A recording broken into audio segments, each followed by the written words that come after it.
it. I'm going to start up here in just a second. Just be sure that Jamie gets everybody scanned here. That's how you're going to get in for our giveaway for the PlayStation here. So everybody has an opportunity for that one. Anybody else who wants to join us, again, it's standing room only at this point, but he'll scan your badge, get you for the giveaway, and we'll also get you a yo-yo while you're here as well. But I think we can rock and roll with it all here. So hello, everybody. I want to thank you for joining me here. Now today, we're going to talk about how you can put your infrastructure operations on autopilot. So starting out here, let me introduce you to ZPE Systems. What we are is a Silicon Valley company, and our journey started about 10 years ago with Google and Facebook as our very first customers. Now, as you might be able to imagine, they needed to operate a network of thousands of devices around the world. And automation, that was the only answer. Now, together, we built the network automation infrastructure that runs the clouds that you all are using every day. Now, along with our other 400 plus customers, you might have heard of some of them, Bank of America, eBay, Uber, but there's also a smaller company called Vapor.io. In fact, what I want to do is walk you through Vapor.io's journey, and it's because I think you just might relate to some of their challenges. Now, they're building the nation's edge service delivery infrastructure, and that's going to include micro data centers that are at the base of other 5G towers out there. Now, this grid is going to enable the fastest edge service delivery, and Vapor relies on ZPE Systems capabilities, and that's their security and their resilience all on autopilot. All right, so when it comes to IT, organizations, they are facing that problem of having too much, yet too little, meaning too much specialized work, but not enough headcount. I mean, pretty sure this isn't news to you, but 80% of organizations out there, they're understaffed right now, right? Now, we also know that there is just too much IT gear and complexity. So we've seen the power of ChatGPT. So, we know that automation and AI, these will eventually run our IT infrastructures. But nobody wants to be the one that broke the network because their automation or their AI lost control, right? So until we're able to get all of this right, we're going to be stuck managing all of this stuff on our own. And that's going to bring me to my third point. IT teams, they are literally afraid of making changes and potentially breaking things. Now, Gartner White Hat Security, they say that IT personnel, they would rather leave infrastructure unpatched and open to ransomware attacks, forget this, an average of 205 days. What? This is rather than doing an upgrade because they are so afraid of breaking something. Too little room for error, so teams don't take action. And that is why, despite all of the security products available in the world, cyber attacks, they still are successful, and they're causing about $4.5 million in business damages per event. And this is all according to the 2022 IBM Data Breach Report. All right, so how do we solve these problems? All right, let's be frank. Well, actually, let's be that frank right there. This is Frank Basso, and he is the Executive VP of Operations at Vapor.io. He has 20 years of experience when it comes to building network infrastructure for companies like Zscaler. Now, he's helping Vapor to build edge data centers to make their internet faster and also more reliable. Now, Frank, he was also dealing with that too much, too little conundrum, right? Every data center that he deployed, it required to have 2 engineers on site for at least 8 hours, even longer if the site went down. And then you had too much technical know-how. That was being required, and then there was not enough time and not enough staff.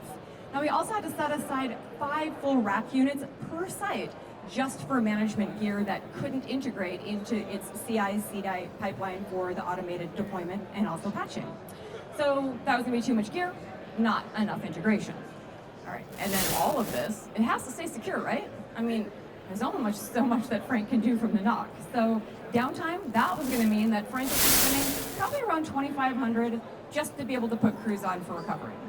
So he realized basically his infrastructure, it just was too dispersed and it lacked enough remote capabilities.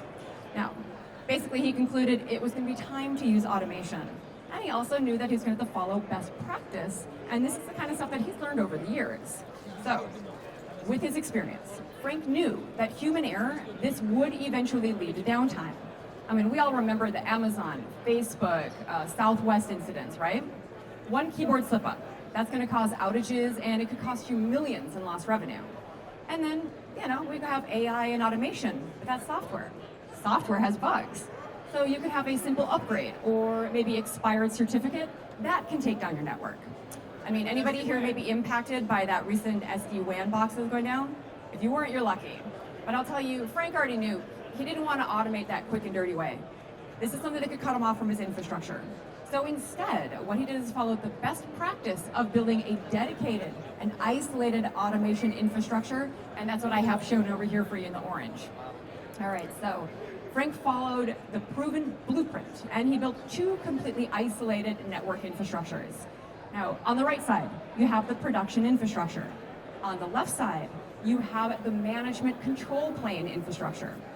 So instead of logging in directly to the infrastructure, IT teams or their automation counterparts, if you want, they're going to connect through this dedicated management infrastructure. Now that's going to be able to give them that secure access to the production infrastructure. With this design blueprint, now teams are going to be able to completely rebuild that production infrastructure, even through serial console or USB access to the production devices. Now, you might ask, what if there's a mistake? I mean, do I just have to live with those consequences? Here's the great news, you don't, because this best practice, it has a feature that's a virtual undo button. Click that, and the configuration and the software, it's gonna revert back to the last known good state for your switches and your routers. So, when Frank found ZPE Systems, he's like, finally, I can put my best practices to the test here. I can solve my too much, too little problem. And he was also able then to benefit from combining 9 different functions all into a single one RU node grid device. So, Frank then was able to shrink that huge stack of management and connectivity gear all into that single one RU node grid box. This also is going to give him that dedicated out-of-band infrastructure for WAN and LAN.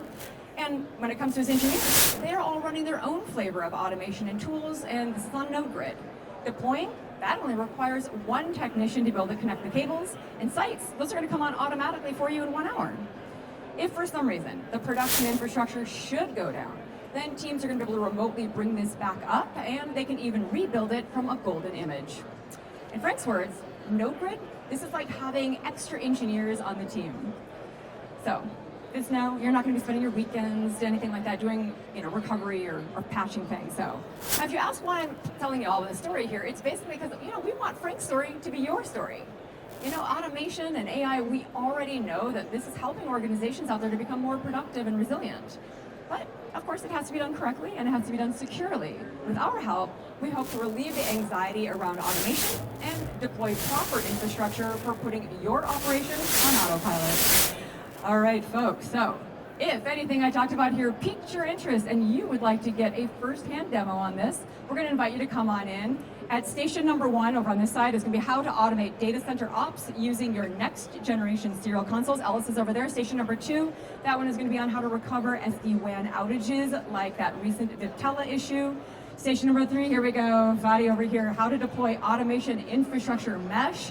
And station number 4 around the corner there is how to deploy any agent, anywhere, at any time with our service delivery platform. And with that, I want to thank you so much for your time and attention here. We hope you have a great time while you're at the show. Thank you. Thank you. Incidentally, if we did not scan you, be sure my friend Jamie over here gets you. That's how you get in for our giveaway here. So thank you again.